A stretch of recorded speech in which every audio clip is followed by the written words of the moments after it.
My name is Mark Storr, Tech Service Rep with BASF, and today I want to talk about application stewardship and spray buffers when using Engenia herbicide.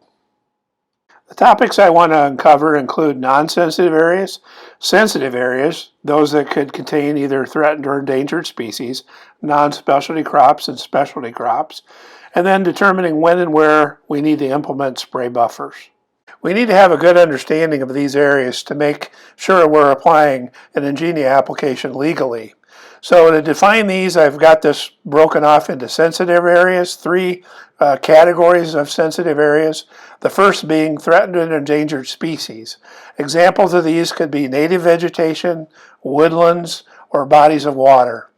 Essentially, when we would spray up against these areas, we would need to offer up a 110-foot downwind buffer. And also, we would need to confine our spraying activities in wind speeds of less than 15 miles per hour. Moving into the next category, we're calling non-specialty crops.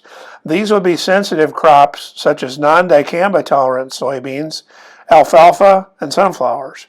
And again, the same situation would be existing. If the wind is blowing towards those non-specialty crops, we need to offer up the 110-foot spray buffer. But the wind speed, you'll notice, has now changed. We need to operate in no stronger than a 10 mile per hour wind. And then last category, the specialty crops. Things like fruiting vegetables such as tomatoes, cucurbits, grapes, tree fruits.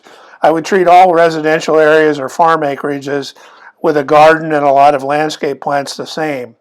In this case, if the wind is blowing towards those specialty crops, we don't spray at all. You're spraying up against non-sensitive areas, crops such as corn, sorghum, or wheat, or dicamba-tolerant soybeans, for example. There's no downwind buffer needed. So those are the easiest situations to deal with, but we'd still have to adhere to the 15 mile per hour maximum wind speed. I have some graphic examples to help better explain the 110-foot buffer requirement. So here's a situation in this example, the dark green shaded area. We've got an 80-acre field of dicamba-tolerant soybeans.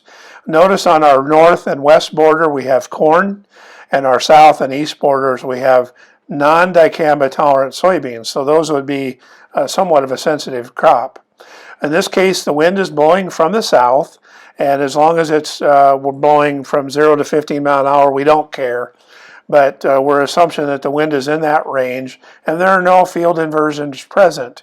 If this is the case, we can spray that entire field without any buffer whatsoever, because the wind is not in such a direction that it's carrying it towards a sensitive crop. Okay, let's look at basically the same situation, but change it up a little bit. In this case, our wind direction has changed, and now we're blowing out of the west. And now, keeping in mind we have non-dicamba tolerant soybeans to the east, we need to utilize that 110-foot buffer and not spray that 110-foot wide strip against that east side to protect those soybeans.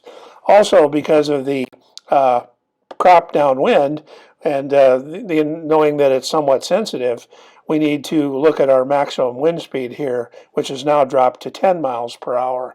So again, the only way to legally apply Engenia in this particular field would be to make sure the wind is in that 0 to 10 mile an hour range, no field inversions, and then employing the 110-foot buffer.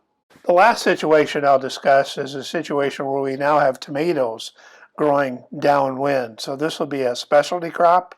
So in this particular instance, we know if the wind is blowing towards those specialty crops at any speed, we do not spray, just to make sure we protect those sensitive species.